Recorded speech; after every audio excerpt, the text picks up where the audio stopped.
डिमांडें रखेंगे सर। मिल के तो आए हैं ऊपर सुखविंदर सुक्खू जी के साथ मनाली में हम मिले हैं और वहाँ पे उन्होंने आश्वासन दिया कि ये जो है हटाया जाएगा।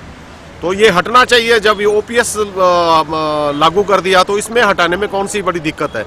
अब 13 कंपनियां थी, इन्होंने रजिस्टर्ड की हुई थी पिछली सरकार ने, वो भागे हैं। अब जो इस वक्त तो हम अभी 10% ही लोगों के कागज जो है वो ड्यू है। अब मार्च में तो मैक्सिमम जो है वो हो जाएंगे। फिर उस वक्त क्या करेंगे? उस वक्त तो फ्लड आ जाएगा और हाहाकार मच जाएगी। लेकिन हम नहीं भरेंगे, टैक्स नहीं भरेंगे। हमें गुस्सा है इस बात का कि हमने सरकार से इस बात को रखा, डीसी के माध्यम से ज्ञापन सौंपा था, लेकिन ऊपर इसके ऊपर जो है आज तक जो है वो कोई कार्रवाई नहीं हुई। पिछली सरकार ने भी वैसे ही लॉलीपॉप दिया, जी हो जाएगा हो जाएगा हो जाएगा। अब सरकार अगर पिछली सरकार अगर लेके आई थी 13 कंपनियों को, तो हम तो नहीं लेके आए ना। वो भागी तो क्यों भागी? ये सरकार का उनसे पूछना बनता है कि उन्होंने किस उससे उनको भगाया है।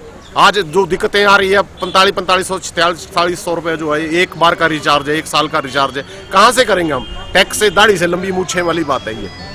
तो हम तो बड़े दुखी हैं इस चीज़ से कि उम्मीदें भी लगा करके बैठे थे। इसी पर्पज़ से हमने आज सरकार को जो है वो जिताया था। हम सारे टैक्सी भाइयों, ऑपरेटर भाइयों ने जो है सरकार को जो है फुल समर्थन दिया था। एक एक घर घर जा करके एक एक परिवार को बोला था कि भाई इस बार कांग्रेस की सरकार को लाना है, क्योंकि जो हमें दिक्कतें आ रही है, ये पर्यटक जो उद्योग है वो उसकी रीढ़ की हड्डी है। हम जो है सरकार को रेवेन्यू दे रहे हैं। ऐसा नहीं है कि हम फ्री में चले हुए हैं, लेकिन हमारे जो गर्दन के ऊपर जो है वो छुरी लटका के रखते हैं। हर वक्त कोई ना कोई फंडा जो है हमारे ऊपर थोप दिया जाता है। तो इस चीज़ से हम बहुत दुखी हैं। लेकिन हमने इस उम्मीद से इस बार जो है वोट दिया था, सरकार को समर्थन दिया था कि हमारी सुनी जाएगी। लेकिन मेरे को लग रहा है कि ये पिछली सरकार की तरह ठंडे बस्ते में चली जाएगी बात। इसकी डिमांड है, मेन डिमांड तो जीपीएस की है। जीपीएस मैं क्यों लगाऊंगा? जीपीएस उसको लगे, सरकार जो है डिफाइन करे। जिनके पास 10-10 गाड़ियां हैं, 20-20 गाड़ियां हैं, जिनकी गाड़ियां आउट ऑफ स्टेशन सदा रहती है, उनको उसको लुक आफ्टर करने के लिए जो दिक्कतें आती है वो जीपीएस लगाए। उसको पता, ऑपरेटर को देखता रहेगा कि मेरी गाड़ी कहाँ पे चल रही है। मैं खुद जो है सेल्फ एम्प्लॉय हूँ, मैं अपनी गाड़ी खुद चलाता हूँ, मुझे क्या जरूरत है जीपीएस की?